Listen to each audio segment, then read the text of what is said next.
All right, so let's dive right into it. Today we're brewing up a deep dive on something I'm sure you think about all the time: coffee. Interesting. Its effects on cardiometabolic health. We have two sources. Okay. An umbrella review of meta-analysis to understand the effect of coffee consumption and the relationship between stroke, cardiovascular heart disease, and dementia among its global users. Wow, that's a mouthful. From the Journal of Family Medicine and Primary Care, and coffee consumption and cardiometabolic health. A comprehensive review of the evidence from Geroscience. Lots to unpack there. We're going to pull out those key takeaways for when you're talking to patients about their lifestyle, choices. Exactly, those actionable clinical pearls. So first things first, the Geroscience article breaks down the two main coffee beans, Arabica and Robusta. We all know Arabica is that smoother, mellower bean. Right. And then Robusta has that bolder, intense flavor, higher caffeine kick. Right, but here's where it gets interesting. How we turn those beans into a cup of coffee makes a difference for your patient's health. You've got your instant coffee, the quick and easy option. Then there's ground coffee with all those brewing methods. Right. And you know how people are always saying French press might be bad for cholesterol? Yeah. Well, the Geroscience article points out something pretty surprising. Filtered coffee actually gets rid of those pesky deuterpenes, cafestol, and kouil that are found in unfiltered coffee. Interesting. Which could be a game changer for patients watching their cholesterol. Filtering might be the way to go for a heart healthy cup. Now, I know a question I hear all the time is, does coffee raise blood pressure? Yeah. It seems like everyone's worried about that initial caffeine jolt. Totally. And the Geroscience article dives into this by looking at a bunch of randomized controlled trials. What they found was that while coffee does cause a short-term spike, the long-term effects are actually pretty reassuring. Regular coffee consumption doesn't seem to negatively impact blood pressure or increase the risk of hypertension. Good news for all those coffee-loving patients. Exactly. To give you some specifics, in trials with younger participants, the Geroscience article mentions a 2.4 millimole HE increase in systolic blood pressure. Something to keep in mind for younger patients, of course. But overall, coffee seems to get a thumbs up for long-term blood pressure management. So we've tackled the blood pressure question, but here's where it gets really exciting. Can coffee actually help prevent metabolic syndrome? Well, there are some studies highlighted in the Geroscience article suggesting that moderate to high coffee consumption might be linked to a lower risk of developing metabolic syndrome. But we do need more research to confirm this. It's definitely a promising avenue, right? Yeah. Especially as we're always looking for ways to help patients manage their metabolic health. Absolutely. While we wait for more evidence, incorporating coffee into lifestyle modification counseling could be a good strategy. It's something to consider, especially given the potential benefits we're seeing in other areas. For sure. All right, so let's get specific now. How does coffee impact those chronic conditions we see every day? Type 2 diabetes, kidney disease, cardiovascular issues. Starting with type 2 diabetes, can coffee really help prevent it? The Geroscience article actually points to a strong inverse relationship between coffee and type 2 diabetes risk. There are some impressive studies like the Nurses' Health Study and the Health Professionals Follow-Up Study showing a risk reduction of up to 54% with high coffee intake. 54%? That's incredible. So we're not just talking about a small reduction here. Absolutely. This data could really change how we approach diabetes prevention counseling. Okay, so coffee might be a diabetes superhero. What about chronic kidney disease? Can coffee help or hurt in that area? Well, good news again. The Geroscience article suggests that coffee could actually have a protective effect on kidney health, especially at higher doses. Studies like the COGS and ERIC study support this idea. Interesting. So we're seeing a dose-response relationship here. More coffee, more potential kidney protection. Right. Now, this is where I think everyone wants to know, how does coffee affect heart health? It's such a common concern. This is where things get a bit more complex, and we need to consider both articles to get the full picture. Starting with coronary heart disease, CHD, the Geroscience article shows mixed evidence. Some studies found no association between coffee and CHD, while others suggest a possible increased risk with very high consumption, especially in men. So moderation seems key for heart health, especially for men. Yes. What about stroke? For stroke, the news is a lot more positive. Both articles highlight a reduced risk of stroke associated with coffee, particularly ischemic stroke. The Geroscience article even gets into specific studies and meta-analyses that back this up. Okay, so coffee might actually be good for brain health. And the Geroscience article mentioned a U-shaped relationship with cardiovascular disease outcomes overall. What does that mean for our patients? It suggests there's a sweet spot for coffee consumption. Not too little, not too much, but just the right amount to reap the benefits without any increased risks. All right, so finding that balance is key. Now, what about specific heart conditions like heart failure and atrial fibrillation? Lots of our patients deal with those. The Geroscience article has some insights into these conditions as well. For heart failure, there is a J-shaped relationship, meaning moderate intake appears beneficial, but high intake may increase the risk. So again, it's all about moderation. Yes. What about atrial fibrillation? The evidence for atrial fibrillation is mixed, but it seems that moderate consumption is unlikely to significantly impact risk either way. Okay, good to know. Now, let's talk about the big picture. Does coffee impact lifespan? Well, the Geroscience article looks at all-cause mortality and suggests that moderate coffee consumption is generally associated with a lower risk of death. Wow, so coffee could actually help us live longer. It seems so. But how do we know if this link between coffee and all these health outcomes is truly causal? That's where Mendelian randomization studies come in, right? They help us understand if it's cause or just correlation. Exactly. And the Geroscience article points out these studies offer valuable insights, even though the evidence is still emerging for some conditions. For example, they found a causal beneficial effect of coffee on kidney function and a potential causal link to coronary artery disease. So we're starting to see a clearer picture of how coffee impacts our health at a deeper level. Yeah. But why is it good for us? What's happening in our bodies? The Geroscience article gets into some potential mechanisms of action, and it gets pretty complex. Let's try to break it down. What are some of the key ways coffee might be working its magic? Okay, well, first off, coffee is packed with antioxidants, those little warriors that help protect our cells from damage. It also seems to reduce inflammation, a key driver of so many chronic diseases. So coffee is like a Chinese superhero fighting inflammation throughout the body. Exactly. And there's more. Coffee appears to boost DNA repair, keeping our genetic material healthy. It stimulates autophagy, cleaning up cellular waste and keeping our cells functioning optimally. Amazing. That's like a cellular housekeeper, too. Right. It even modulates epigenetic regulation, influencing how our genes are expressed. And on top of that, it regulates cellular metabolic pathways, keeping our metabolism running smoothly. Wow. Coffee is a multitasking marvel. Indeed. And here's something even more fascinating. Studies on aging using invertebrate models like C. elegans and Drosophila have shown that caffeine can actually extend lifespan in worms. It influences stress pathways and metabolism. Who knew coffee could help worms live longer? That's incredible. It just shows how much we still have to learn about this amazing bean. This has been a fascinating deep dive already. So many insights into coffee and cardiometabolic health. Absolutely. We've learned that coffee, when consumed in moderation, can be a powerful ally for our patients' health. Exactly. Let's recap the key actionable takeaways for you, our listeners.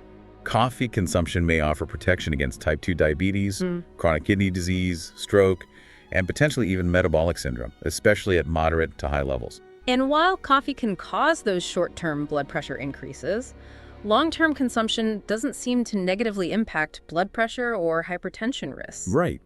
It's also important to remember that the relationship with coronary heart disease is less clear-cut, and moderation seems key for heart failure as well. Overall, moderate coffee consumption is generally associated with a lower risk of all-cause mortality, meaning it could help our patients live longer, healthier lives. Absolutely. So as healthcare providers, consider these findings in your clinical practice and potentially incorporate coffee recommendations into patient counseling when appropriate.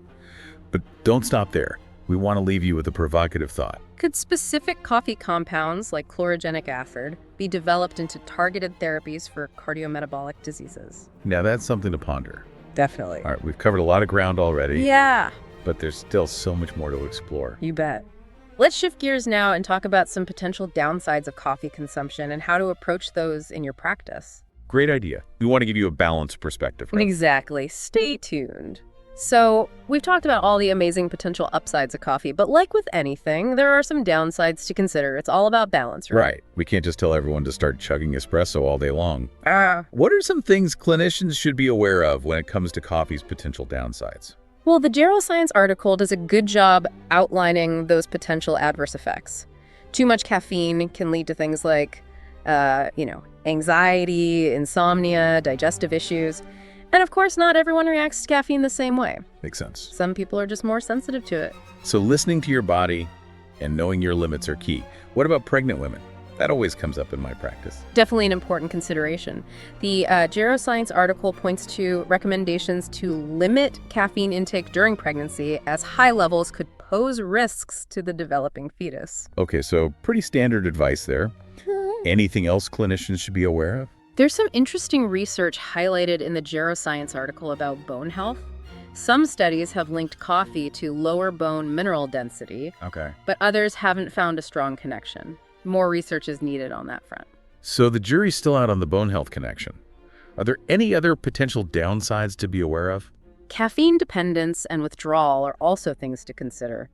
If someone suddenly stops drinking coffee, they might experience headaches, fatigue, difficulty concentrating. Yeah, that's why we always say taper off slowly rather than going cold turkey. What about interactions with medications? Absolutely. The Geroscience article mentions that caffeine can interact with certain medications, potentially altering their effects.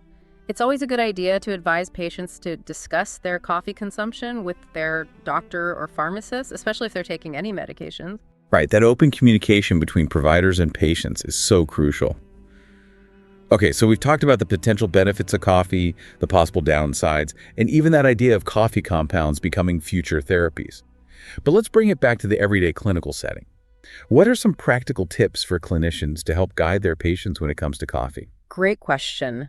Based on the evidence from both articles, here are a few key things to keep in mind. First and foremost, it's all about individual patient needs and preferences. Not everyone enjoys coffee, and that's perfectly okay. Right. Don't force it on anyone. It's about finding what works for each person. What else should we keep in mind? Start by assessing their current coffee intake. How much are they already drinking? What type of coffee do they prefer? This helps tailor your recommendations. So meet them where they're at. What kind of specific recommendations can clinicians make? For patients with type 2 diabetes or those at risk, encourage moderate to high coffee consumption. Emphasize that it's been linked to a lower risk of developing the disease. That's a powerful message. What about patients with chronic kidney disease? Similar advice applies. Highlight the potential protective effect of coffee on kidney health and encourage higher coffee consumption based on individual tolerance and medical history, of course. Got it. So coffee could be a kidney-friendly beverage? Exactly. What about heart health? How do we navigate that conversation? Given the mixed evidence regarding coronary heart disease, it's best to advise moderation there. Explain the potential risks associated with very high consumption, particularly for men. Okay, so caution and moderation when it comes to heart health. What about stroke? You can be more reassuring here. Share the findings that coffee consumption has been linked to a reduced risk of stroke, particularly ischemic stroke. Great. Are there any general recommendations that apply to most patients? Absolutely. Encourage them to choose filtered coffee whenever possible, as it eliminates those terpenes that can raise LDL cholesterol. That's an easy change that could make a big difference. What about caffeine intake in general? Remind patients to be mindful of their total daily caffeine intake from all sources, not just coffee. Too much caffeine can lead to those unwanted side effects we talked about, anxiety, insomnia, etc. Right. It's all about balance. Any other practical tips? Emphasize that coffee isn't a magic bullet, it's just one piece of the puzzle. Right. A healthy lifestyle overall, including healthy eating, regular exercise, and stress management, are all still crucial. For sure. It's not a free pass to ignore all the other important lifestyle factors. Exactly. And lastly, encourage patients to report any unusual symptoms they experience after drinking coffee, especially if they've recently changed their coffee consumption habits. Great point. Always better to err on the side of caution and rule out any potential problems. Now let's move on to a specific area where coffee's potential benefits are really intriguing: its effect on dementia. Remember that first source, the umbrella review from the Journal of Family Medicine and Primary Care. It had some interesting things to say about coffee and dementia, both before and after stroke. Yeah, I remember that. They found some protective effects, right? Yes. Yeah. The study mentions a meta-analysis that linked drinking more than 3 cups of coffee a day to a 50% reduction in dementia risk. That's pretty significant. They even mentioned the Hunt study, which suggested that the type of coffee might influence dementia risk. Wait, hold on. The type of coffee. Tell me more about that. Unfortunately, the source doesn't go into detail about which types of coffee might be better or worse for dementia risk, but it does suggest a possible mechanism for coffee's protective effect. Okay, let's get into the science. How might coffee be protecting against dementia? Well, the Journal of Family Medicine and Primary Care article explains that experiments on mice have shown caffeine's potential to both prevent and even reverse the buildup of amyloid beta in the brain. You know that sticky protein that forms plaques in the brains of people with Alzheimer's disease? Right. So is caffeine interfering with that process somehow? Yeah. And potentially protecting brain cells from damage? That's one of the theories researchers are exploring. The article cites research suggesting that these brain amyloid beta levels might contribute to dementia in humans by disrupting adenosine A2A receptors. Interesting. Are there other mechanisms at play? Yes. The article mentions a study by Ula et al. That found caffeine therapy could reduce neuroinflammation caused by D-galactose, which is another key process implicated in dementia. Wow, so coffee might be fighting dementia on multiple fronts, reducing amyloid beta, protecting adenosine A2A receptors, and reducing neuroinflammation. Exactly. It's a complex interplay of factors, but the evidence is pretty compelling. Now let's switch gears and talk about coffee's impact on something a little less serious, but still very relevant to our patients. Fatigue. Yeah, we all know caffeine is a stimulant, but what does the research actually say about coffee and fatigue? The Geroscience article mentions that coffee can improve alertness and cognitive function, which are both key aspects of combating fatigue. Right. So it's not just about feeling less tired, but also about thinking more clearly and being more productive. What about coffee's impact on physical performance? Ah, the pre-workout coffee. Yeah. Well, the Geroscience article points out that caffeine has been shown to enhance athletic performance, particularly endurance. Interesting. So there's scientific backing for that pre-workout boost? How does that work? The article gets into several potential mechanisms. Caffeine can increase the release of adrenaline, which prepares the body for physical exertion. It also mobilizes fatty acids, making them available as fuel for muscles. So it's like giving your body that extra push. Exactly. And caffeine can reduce perceived exertion, making exercise feel less strenuous. That's a great benefit, especially for people who struggle with exercise. Definitely. The Geroscience article also mentions that caffeine can enhance muscle contractions, making them more powerful. Wow. Are there any downsides to caffeine and exercise? It's important to note that caffeine's effects on performance can vary from person to person. And the Geroscience article cautions that consuming too much caffeine, especially close to bedtime, can interfere with sleep. Right, and that can lead to more fatigue down the road. Moderation and timing are key. Absolutely. Now, let's zoom out and talk about the bigger picture, the public health implications of coffee consumption. The Geroscience article dedicates a whole section to this topic. Okay, let's talk public health. How does coffee fit into that? Well, the article emphasizes that coffee is one of the most widely consumed beverages worldwide, which means its impact on public health is significant. That's true. It's a global phenomenon. Right. And moderate coffee consumption has been linked to several health benefits, including a reduced risk of chronic diseases like type 2 diabetes, heart disease, and even some types of cancer. So coffee could be a valuable tool in public health initiatives. Potentially. The article suggests that public health campaigns could incorporate information about coffee's potential benefits as part of broader efforts to promote healthy lifestyles. That's a great idea. Of course, the Geroscience article also cautions that coffee consumption should be approached with a nuanced perspective. Of course, it's not about promoting excessive caffeine intake or ignoring the potential risks. Exactly. Public health messaging should provide balanced information, considering individual factors like health conditions, medications, and caffeine sensitivity. Right, empowering people to make informed choices that are right for them. Absolutely. The article also highlights the importance of coffee's potential role in addressing health disparities. Health disparities. How does coffee relate to that? Well, access to healthy food and beverages varies significantly across different socioeconomic groups. Right, not everyone has the same opportunities to make healthy choices. Exactly. And the article suggests that coffee, being a relatively affordable and accessible beverage, could play a role in promoting health equity, especially when combined with education about its potential benefits. That's a really interesting perspective. It's not just about individual health benefits, but also about how coffee fits into the bigger picture of public health and social justice. It's about looking at coffee through a wider lens and considering its potential impact on entire communities. This has been an incredible deep dive. We've covered so much ground, from the basics of coffee beans and brewing methods to the potential health benefits, the risks, and even the future of coffee as medicine. And we've explored the importance of personalized recommendations, the complexities of coffee's effects on different conditions, and those broader public health implications. We even uncovered some surprising facts, like how coffee might extend lifespan in worms. Amazing, right? It just shows how much we still have to learn about the fascinating world of coffee and its impact on our health. Absolutely.